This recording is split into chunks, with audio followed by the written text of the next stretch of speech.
आइए आगे बढ़ते हैं। त्वक शाखा पत्र मूलैश्च पुष्प फल रसादिभिः प्रत्यंग रूप कुर्वन्ति वृक्षाः सद्भिः समं सदा। अब यहाँ वृक्ष क्या क्या करते हैं उसके बारे में बता रहे हैं। वृक्षों की विशेषता अभी हमने दूसरे श्लोक में देखा, अब इस श्लोक में भी हम देखते हैं। वृक्षों की तुलना इस श्लोक में संतों के साथ किया गया है।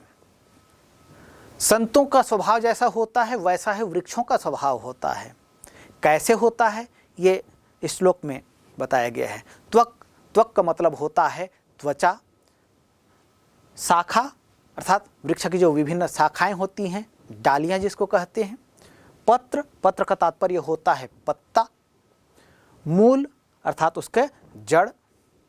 त्वक शाखा पत्र मूलैश्च,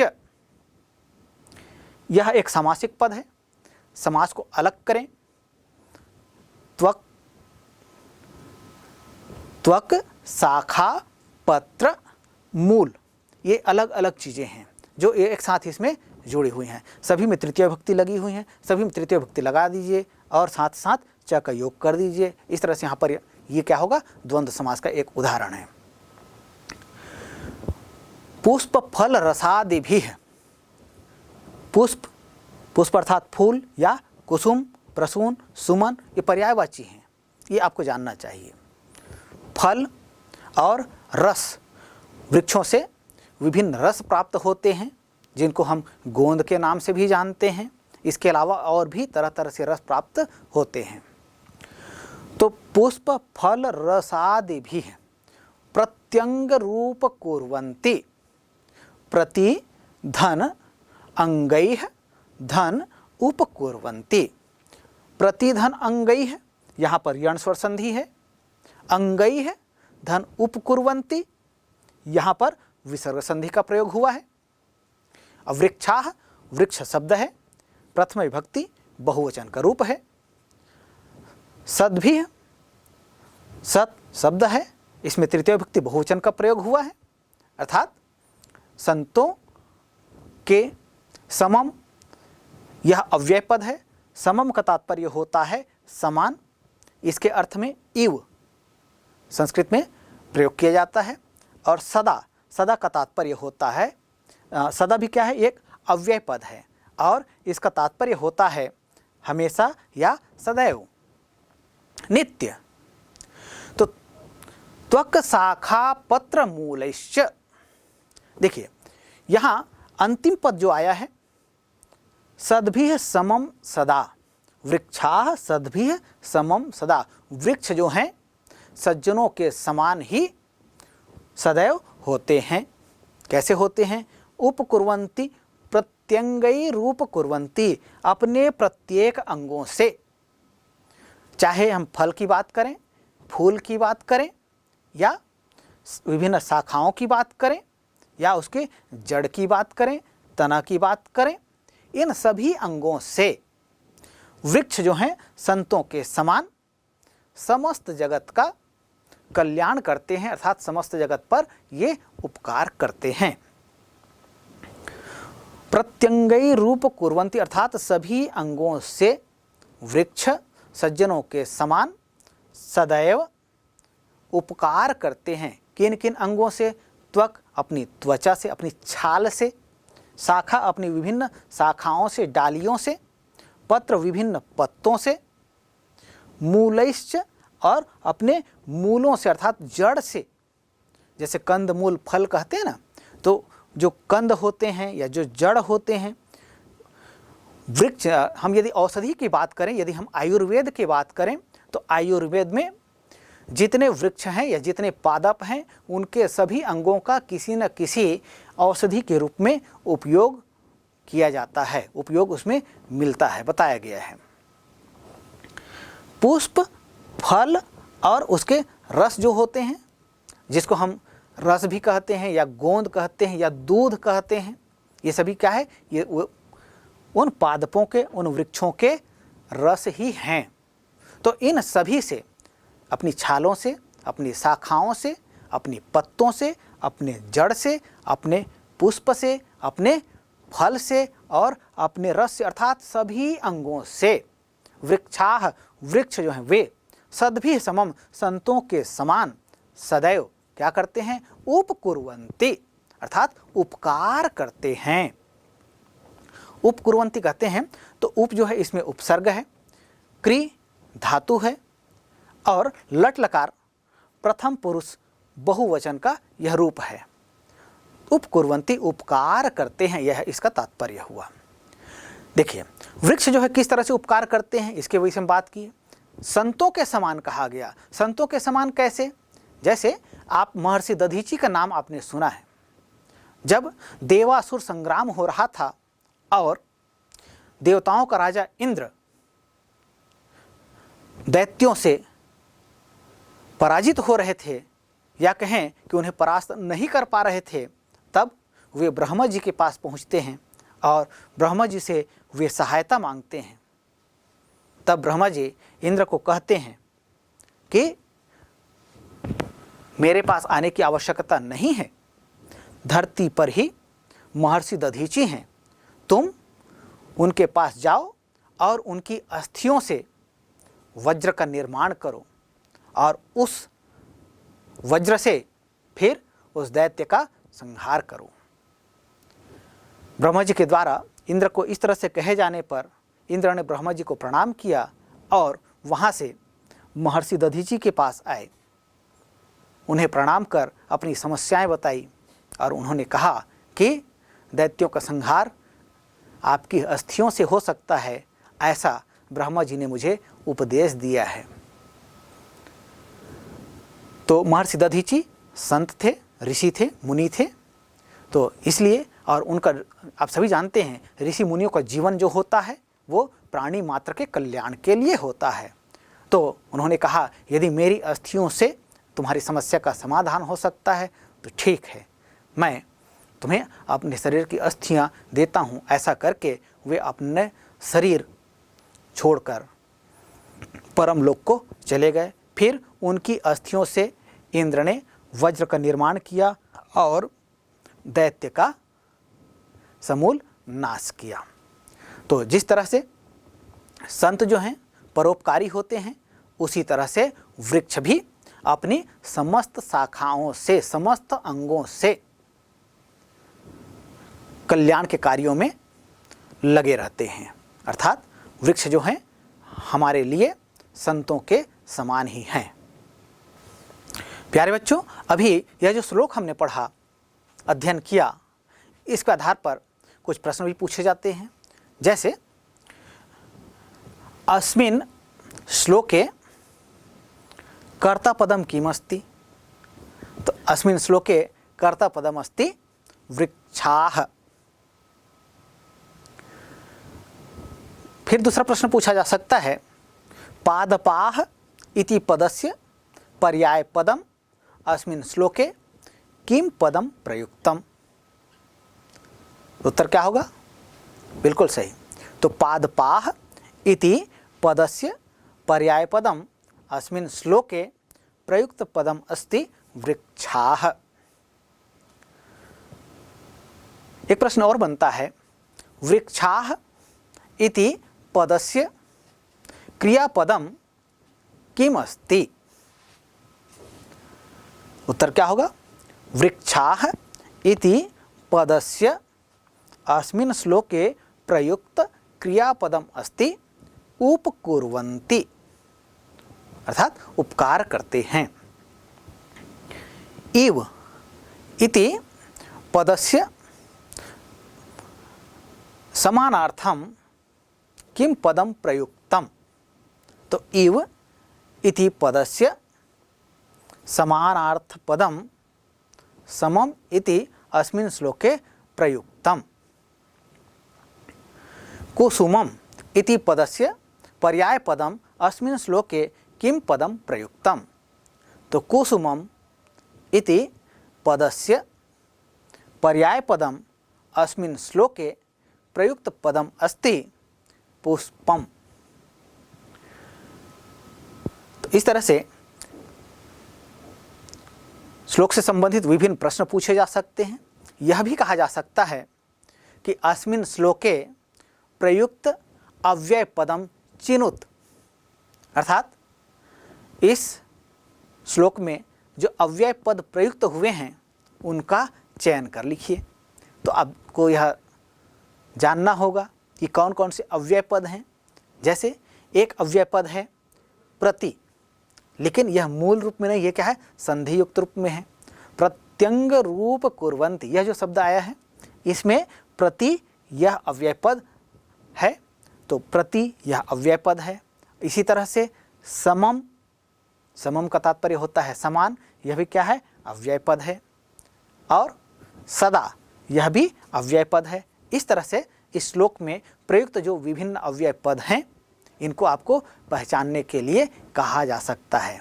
तो इस तरह से आप इसकी पहचान कर सकते हैं। प्रति, समम, सदा इति पदानि अस्मिन् श्लोके अव्यय पदानि सन्ति इति।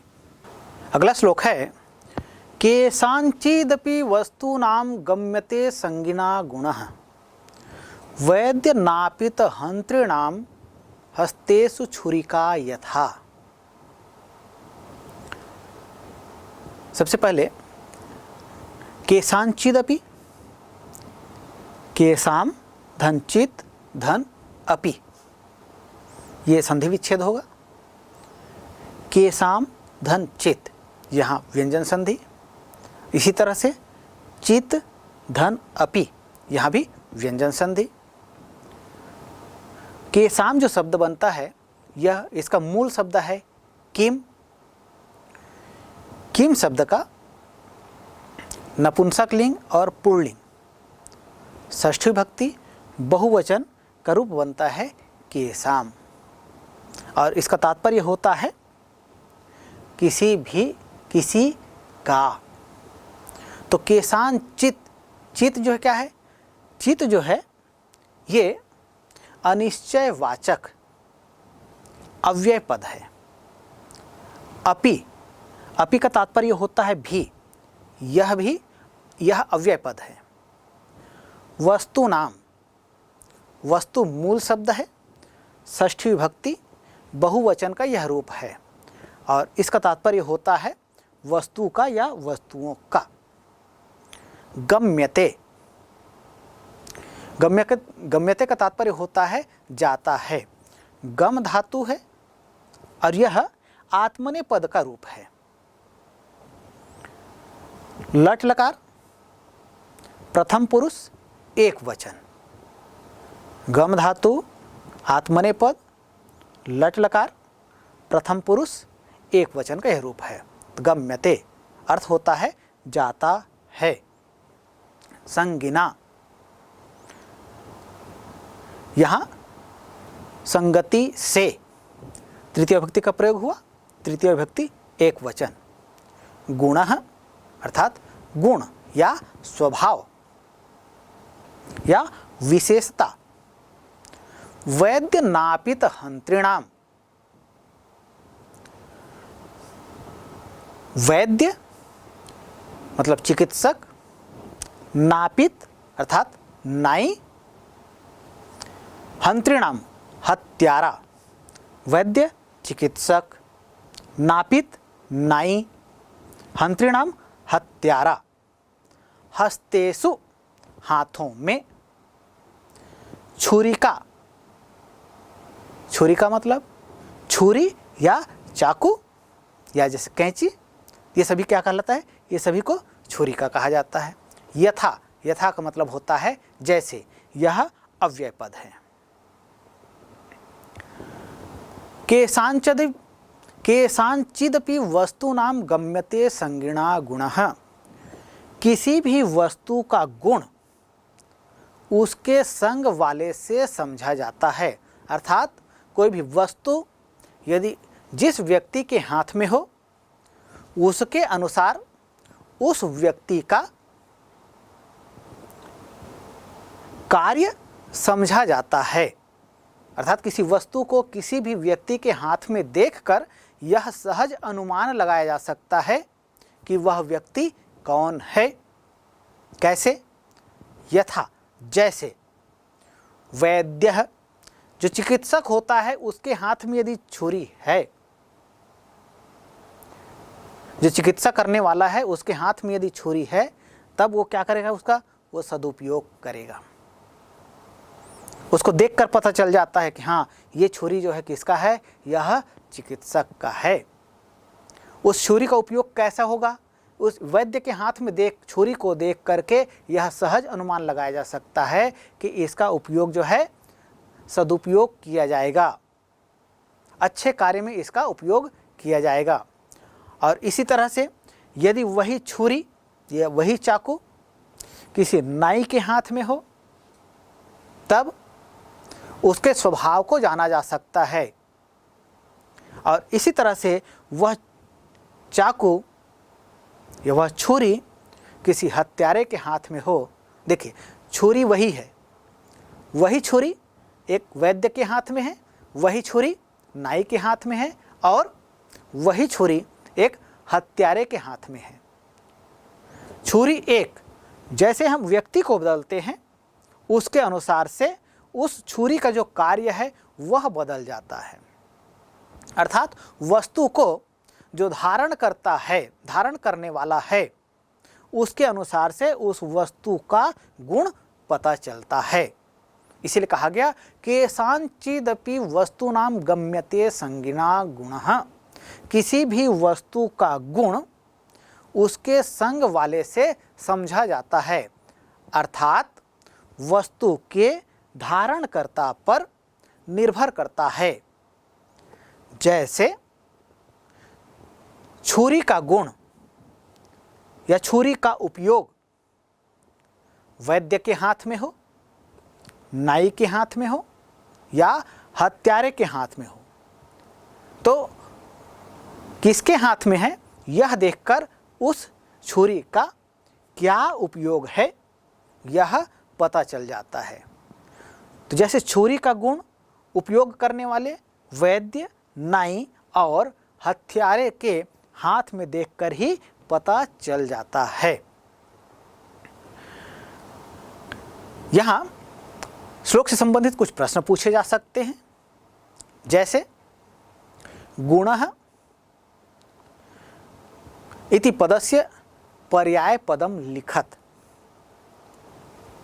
गुण का पर्याय पद लिखिए। तो गुणः इति पदस्य पर्याय पदम अस्ति विशेषता। हस्तेषु इति पदस्य विलोम पदम लिखत। अर्थात हस्तेषु हाथों में, हिंदी में अर्थ होता है इसका विलोम पद लिखिए। तो हस्तेषु का विलोम पद क्या होगा, हाथ का विलोम क्या होता है, हाथ का विलोम होता है पैर।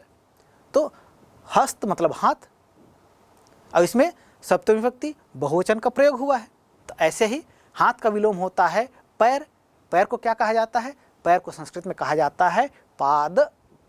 तो पादेषु, जैसे हस्त से हस्तेषु, वैसे ही पाद से पादेषु, ऐसा करेंगे।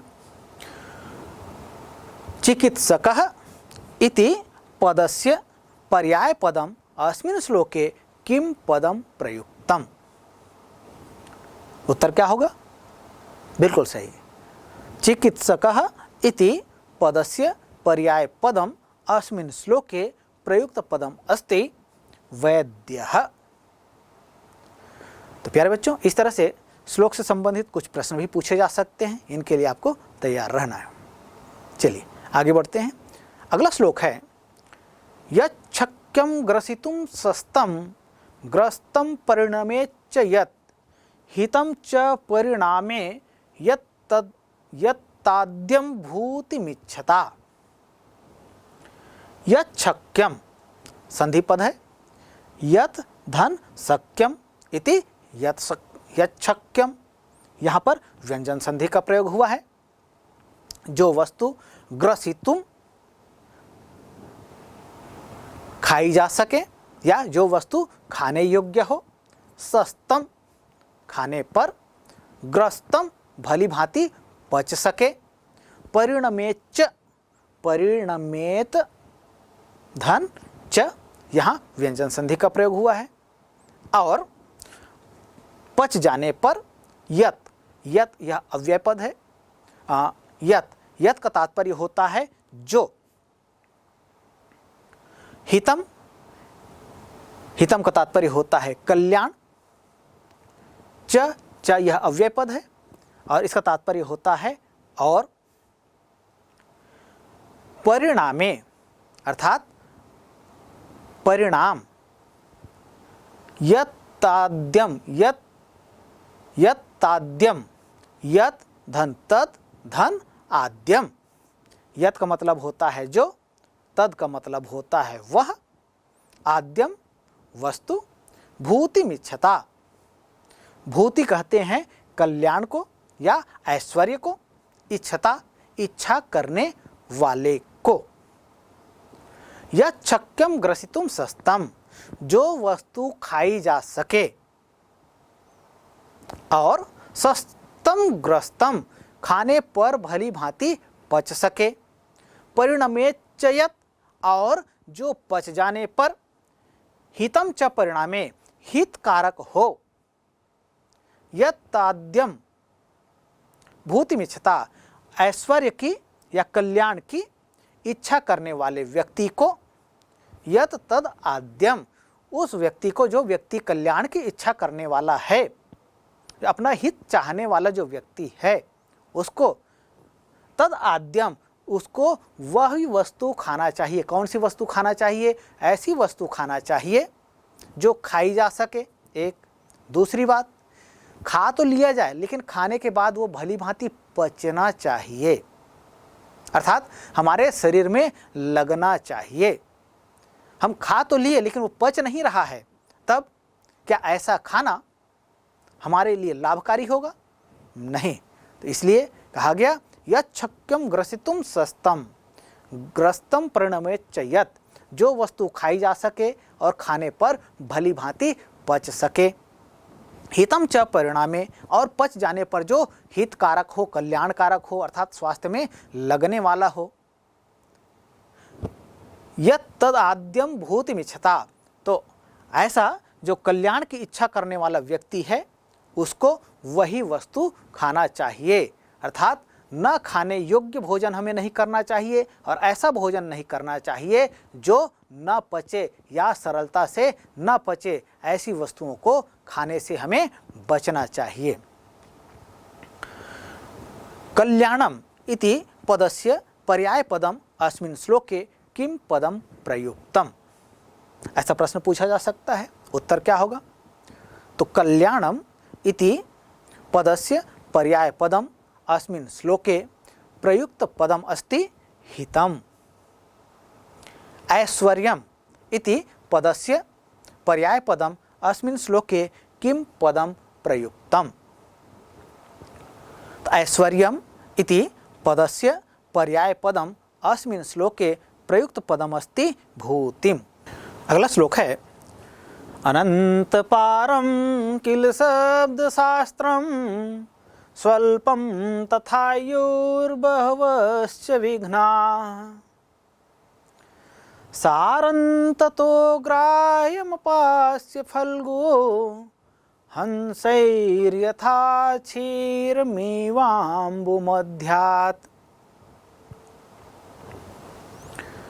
इस श्लोक में शब्द शास्त्र की महिमा बताई गई है और साथ ही सार तत्वों को हमें ग्रहण करना चाहिए, इसकी शिक्षा दी गई है। और इसकी शिक्षा हमें हंस के माध्यम से, हंस के साथ तुलना करके बताया गया है। हंस का जो गुण होता है, हंस जो जिस तरह से सारी चीज़ों को ग्रहण करता है और व्यर्थ की चीज़ों को छोड़ देता है, इसी तरह से हमें भी अध्ययन करना चाहिए। यदि हम शास्त्रों की बात करें तो शास्त्र अपार हैं, शास्त्रों में निहित ज्ञान अपार है। हम सभी शास्त्रों का ज्ञान प्राप्त नहीं कर सकते हैं, करना भी चाहें तो हमारा यह जो अवस्था है, आयु है, यह कम पड़ जाता है। कहा गया है अनंत पारम किल शब्द शास्त्रम। हम तो शास्त्रों की बात कर रहे हैं, अरे शास्त्रों को तो छोड़िए, यदि आप शब्द शास्त्र को ही देखें, शब्द शास्त्र कहा जाता है व्याकरण को। महर्षि पाणिनि से पहले जो व्याकरण होता था उसको शब्द शास्त्र कहा जाता था। इसलिए कहा गया कि यदि हम किसी भाषा को अध्ययन करना चाहते हैं तो उसके लिए हमें व्याकरण की जानकारी आवश्यक है, और उस व्याकरण को जानना चाहें तो वह व्याकरण भी अथाह है, और उस व्याकरण के आधार पर फिर विभिन्न शास्त्रों की रचना की गई है। तो इस तरह से यदि हम विभिन्न शास्त्रों का तात्विक दृष्टि से अध्ययन करना चाहें तो इसके लिए हमें व्याकरण को समझना होगा। और व्याकरण कैसा है? ये व्याकरण भी अनंत है। यह जन्म जो है कम पड़ जाएगा इसका अध्ययन करने के लिए। तब ऐसी स्थिति में क्या करना चाहिए? ऐसी स्थिति में जो सार बातें हैं उन्हें हमें ग्रहण करना चाहिए। कहा गया अनंत पारम किल शब्द शास्त्रम। अनंत पारम यह शास्त्र जो है वो कैसा है? इसका पार पाना लगभग संभव नहीं है। इसलिए या कहें कि इस शास्त्र का कोई पार या कोई सीमा निश्चित नहीं है। किल यह अव्यय पद है, अनिश्चय सूचक अव्यय पद है। तो अनंत पारम किल शब्द शास्त्रम, यह शब्द शास्त्र जो है, यह व्याकरण का जो ज्ञान है, इसका कोई और छोर नहीं है। स्वल्पम तथायुर बहवश्च विघ्नाः, और मनुष्य की जो अवस्था है, आयु है, वो कैसी है? वो कम है, और इस कम आयु वाले जीवन में हम संपूर्ण व्याकरण शास्त्र का अध्ययन नहीं कर सकते हैं। तथायुर बहवश्च यह संधि पद है। तथा धन आयु धन बहवः धन च। तथा धन आयु यहाँ पर दीर्घ स्वर संधि का प्रयोग है। आयु धन बहवः यहाँ पर विसर्ग संधि का प्रयोग है। बहवः धन च यहाँ भी विसर्ग संधि का प्रयोग हुआ है। तो तथायुर बहवश्च, और आयु कैसी है? वो कम है। स्वल्पम सुधन अल्पम इति स्वल्पम। स्वल्पम सुधन अल्पम इति स्वल्पम, इसका तात्पर्य होता है थोड़ा या कम। तथायुर बहवश्च, तथा यह अव्यय पद है, इसका तात्पर्य होता है, यह संयोजक पद कहलाता है, और इसका तात्पर्य होता है या कहें कि तथा जो है संयोजक वाचक अव्यय पद है, इसका तात्पर्य होता है और। स्वल्पम तथा आयुर बहवश्च, और आयु जो है वो कैसा है? वह कम है। बहवश्च विघ्नाः, विघ्न कैसे हैं? जो बहवः अर्थात जीवन कम है और इस जीवन में अनेक विघ्न हैं, अर्थात विघ्नों की बहुलता है। बहवः शब्द कैसे बनता है? बहु शब्द है और इसका प्रथम विभक्ति बहुवचन का यह रूप है। जैसे गुरु का बहुवचन रूप बनता है गुरवः, गुरु गुरु गुरवः। इसी तरह से बहु बहवः। तो बहुत अधिक हैं। क्या? विघ्नाः, विघ्न जो है वो बहुत अधिक हैं। जीवन कम है, आयु कम है, और यह शब्द शास्त्र, यह व्याकरण का ज्ञान है वो कैसा है? यह अनंत है, इसका पार पाना संभव नहीं है। क्यों? क्योंकि मनुष्य की आयु कम है और इस छोटी कम आयु वाले जीवन में विघ्न बहुत अधिक हैं। ऐसी स्थिति में यदि हम शास्त्रों का ज्ञान प्राप्त करना चाहते हैं तब कौन सा रास्ता है, कौन सा मार्ग है जिससे हम शास्त्रों का ज्ञान प्राप्त कर सकते हैं? कहा गया सारं ततो, इसलिए सार को ग्रहण करना चाहिए। सारं ततो ग्राह्यम, इसलिए उसमें से जो अनंत शास्त्र हैं उसमें से हमें जो सार है, सारं ततः, सारम धन ततः इति, हाँ देखिए यहाँ पर सारम धन ततः धन ग्राह्यम धन अपास्य। सारम धन ततः यहाँ पर व्यंजन संधि, और ततः धन ग्राह्यम यहाँ पर विसर्ग संधि, ग्राह्यम धन अपास्य यहाँ पर व्यंजन संधि का प्रयोग हुआ। इस तरह से हंसैर यथा, हंसैः धन यथा, यहाँ विसर्ग संधि का प्रयोग हुआ। आगे हम देखते हैं क्षीर मीवाम्बु मध्यात्, क्षीरम धन इव धन अम्बु मध्यात्। क्षीरम धन इव यहाँ पर व्यंजन संधि, इव धन अम्बु मध्यात् यहाँ पर पूर्व रूप स्वर संधि का प्रयोग हुआ है।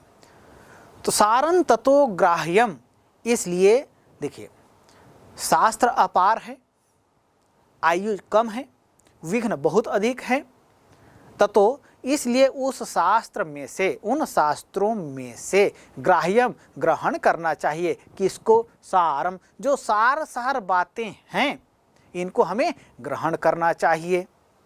अपास्य फल्गु, और जो सारहीन है, जो मुख्य नहीं है, जो व्यर्थ है या जिनका ज्ञान प्राप्त करना आवश्यक नहीं है, ऐसे तत्वों को, ऐसे भाग को फल्गु छोड़ देना चाहिए। किस प्रकार छोड़ देना चाहिए? उसी प्रकार छोड़ देना चाहिए हंसैर यथा, हंस के समान उन व्यर्थ की चीज़ों को, जो सारहीन चीज़ें हैं उनको हंस के समान हमें छोड़ देना चाहिए। हंस के समान कैसे? हंस की क्या विशेषता है? आप सब जानते हैं, हंस के सामने यदि पानी मिला हुआ दूध किसी पात्र में दे दिया जाए, हंस को किसी पात्र में पानी मिला हुआ दूध दे दिया जाए, तब वो क्या करता है? हंस उस पानी मिले हुए दूध में से केवल दूध को ग्रहण करता है और पानी को छोड़ देता है। इसी प्रकार हमें जो शास्त्र हैं, उन शास्त्रों में से जो सार सार बातें हैं इन्हें ग्रहण करना चाहिए और व्यर्थ की बातों को या सारहीन तत्वों को हंसों के समान छोड़ देना चाहिए। कैसे छोड़ देना चाहिए? क्षीर मीवाम्बु मध्यात, पानी मिले हुए दूध में से जिस तरह से हंस दूध अर्थात सार को ग्रहण करता है और पानी को छोड़ देता है, इसी तरह से शास्त्र में से सार सार बातों को हमें ग्रहण करना चाहिए और सारहीन तत्वों को छोड़ देना चाहिए।